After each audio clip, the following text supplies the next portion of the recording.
see red. How scary was Independence Day? How can you not knot a balloon?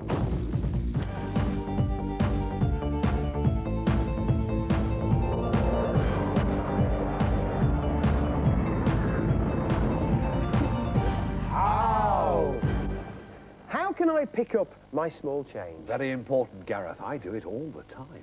So do I. Look after the pennies, the pounds look after themselves. Precisely. Absolutely. Here's the how. The challenge is to pick up these two coins from the rim of this glass without touching the glass. Oh, well, that couldn't be easier. 1, 2... No, with one hand, Cheryl. With one You didn't hand. actually say that, Gareth. No problem. Same hand. There we are, that's how. At the same time, Fred. You didn't say that. Any other little rule changes? No, there are no other rules, but watch this. This is how you do it, with incredible dexterity and a gentle touch and even pressure on the top of the glass, sliding the two coins round to the side. And how do I get out of that situation?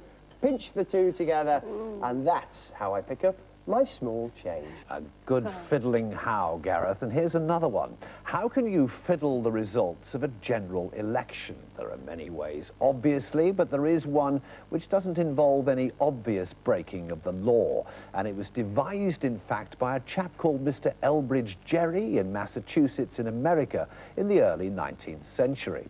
Come with me to my two constituencies.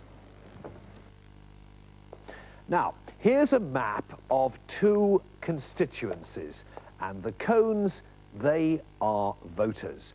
Voters of the Blue Party and the Red Party.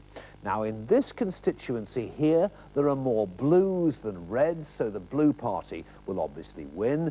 In this constituency on this side, there are more reds than blues, so the Reds are obviously going to win. However, Elbridge Gerry, the man who controlled the boundaries of constituencies, wanted the Reds to win both constituencies. So what he did was simply move the boundary. No one had to move house. He switched the boundary line. And as a result of that, now there are more Reds on this side, 5 as against 4 blues, but there are still more Reds on this side, 5 as against 4 blues. So the Reds have won both sides.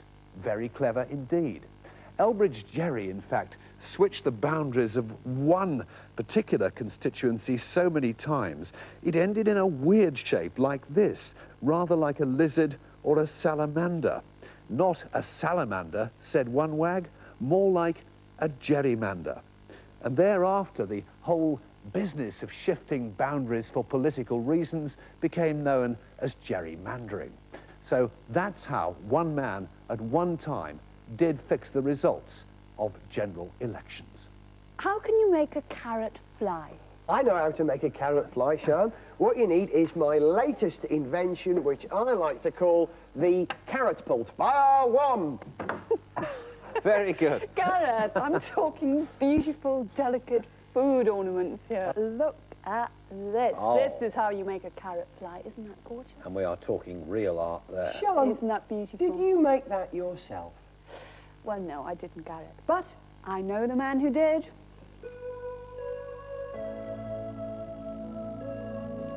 And here's the man who carved my extremely beautiful bird, the able and skilled chef, Albert. Albert, a very warm welcome to How To. Thank you for joining us. Now, Albert is going to show us how to make exquisite ornaments made out of food. Using an onion, we're going to make a beautiful Chinese rose. Albert, if you'd like to start doing that. This is not for amateurs at all. This is quite a specialist skill. So Albert's got half an onion. So that's the first lot of peel off. And now he's making little curves, all the same sort of size, beautiful shapes around the bottom of the onion. And the next layer of onion comes off. That was very beautifully done. And now, repeating what he did with the first layer, more beautiful curves, and off comes the next layer, and so on. So whilst Albert does that, I want to show you some of the other exquisite carvings he's made here. That's my bird of paradise, but look at this. This is such a beautiful Chinese temple here with exquisite detail on it, all made out of the 1 carat. That is quite incredible. And now a much bigger bird of paradise here. Gorgeous detail on that, in a sort of jungle pattern around it. There, the roses, that's the sort of thing Albert's going to be doing us, with beautiful radish ornaments and butterflies. Looking quite gorgeous. And this is my favourite. This is a Chinese boat, a junk, again out of a single carat. Look at those sails, and sails actually move in a sea made of cucumber. So how's Albert getting on with this? We're virtually on the last layer of onion here. You can see that rose taking shape. Just one middle bit coming out. And so what he's done is reduce all the layers. They've got smaller and smaller. And the last piece out. And now putting it into some green food dye, like so. So you get that lovely green colour. In fact, that would take about 10 minutes to dry. But that would then be positioned on something like this, and that's how you get those beautiful ornaments. Albert, that was fantastic. Thank you so much. How scary was Independence Day? Now, that was a really scary film, especially when that big spaceship came overhead. Oh, Fred, you're a bit of a wimp. It's only a film, Gareth. I don't know. Absolutely, Sean. You see, the idea of alien invasions to us in the 90s is nothing new. But 60 years ago, things were very different. The year is 1938. It was Halloween night, and the great actor and director Orson Welles was to present a play on the radio. And it was a night that the nation would never forget. In the days before television, the most important source of information was the radio. And on the radio that night was a version of H.G. Wells' story, The War of the Worlds, an account of how aliens invade Earth. And of course, Independence Day is much the same story. However, instead of telling the story as a straight play, the idea was to tell it as a series of horribly believable newscasts. But if you missed the introduction to that programme, you would have heard what sounded like a normal radio show featuring a dance band. Then came an announcement which would shake the nation. Ladies and gentlemen, we interrupt our program of dance music to bring you a special bulletin from the Intercontinental Radio News. Ladies and gentlemen, I have a grave announcement to make. Incredible as it may seem, those strange beings who landed in the Jersey farmlands tonight are the vanguard of an invading army from the planet Mars. Many took to the streets in a desperate attempt to get out of the city. Others sat at home and waited to die. In Indianapolis, a woman ran into a church screaming, It's the end of the world as we know it! Ah! The panic got so bad that a hysterical mob besieged the radio station, and Orson Welles was forced to hide in the ladies' toilet. The next morning, the headlines said it all. It was only radio. There were no pictures. All people had to go on was their imagination. Yet for thousands of people, it was absolutely terrifying. So how scary was Independence Day? Well, nothing compared to that radio broadcast in 1938. Oh, scary stuff.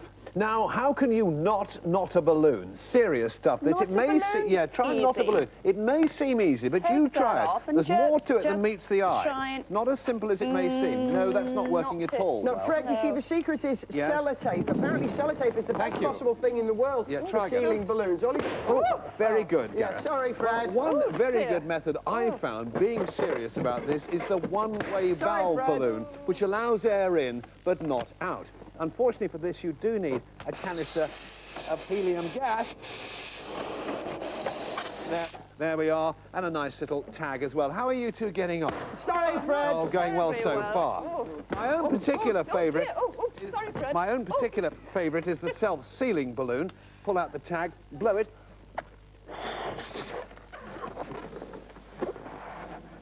And then press the end where there is some, thank you, some adhesive in there, and that should hold that, and it does indeed. How are you getting on? All Any right, joy? Fred, I think Yeah. I've mastered it. Yeah, Okay, go that on. one's holding. Oh, no. But my very, very favourite is the balloon within a balloon. The tiny balloon inside there, stopping the air getting out. Look, I can show you. Isn't that clever and isn't that pretty? So that's how you can and cannot knot a balloon. Sorry, Fred. Oh, no. Well, we've got a few red balloons here. But how can you not see red? Is this something to do with being angry? Excuse me. No, if you Not don't want at to all. see red, just don't look, shut your eyes. No. This is all to do with photographs. And I've taken this rather beautiful photograph of Gareth there. Bright red, demonic eyes. Now, it's not that Gareth is actually possessed, contrary to what most of you might think. But all you're actually seeing is the back of his eyes. Let me explain.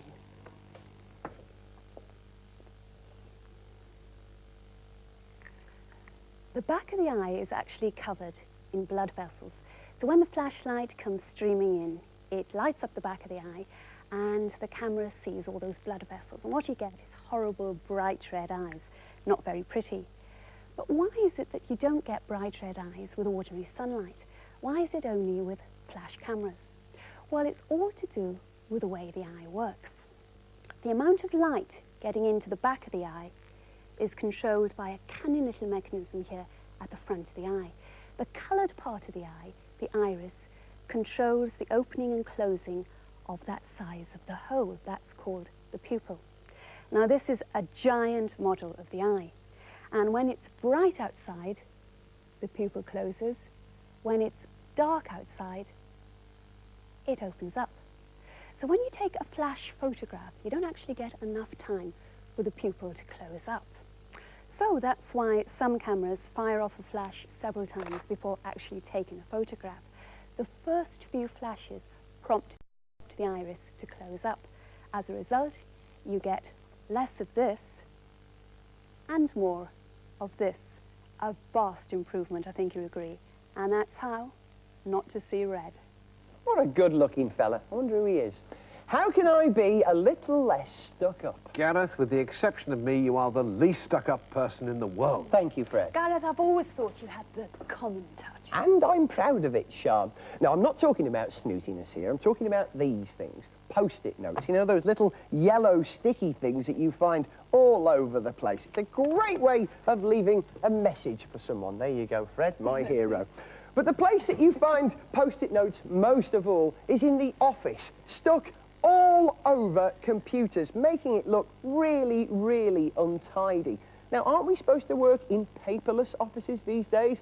Isn't everything supposed to be done on the computer? Well, now it can be. Even the post-it note has gone electronic. Look at this. Here's some post-it notes on my computer. If I want to create a new one, I click on there. Here comes my new post-it note. I leave a message, say, for instance, learn Klingon. And that's what I've got to do this afternoon.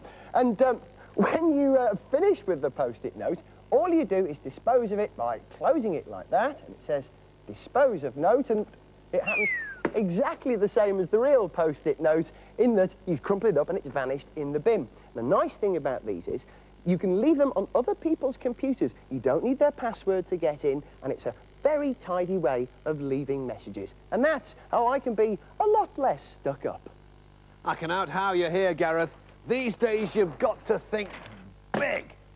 And post-it notes don't come much bigger than these. And these, believe it or not, are the real thing. How about that? Well, I'm going to out-how both of you. These things come in different colours. Not only can you write on them, but you can actually write with them. Wow. I have been out-howed, haven't I? Well, that's how you can be a lot more stuck up, and that's how for now. That is very good. For details of all the hows in this programme, record the data burst coming up shortly, then use your freeze frame to view each page. You can also visit the how-to site on the World Wide Web.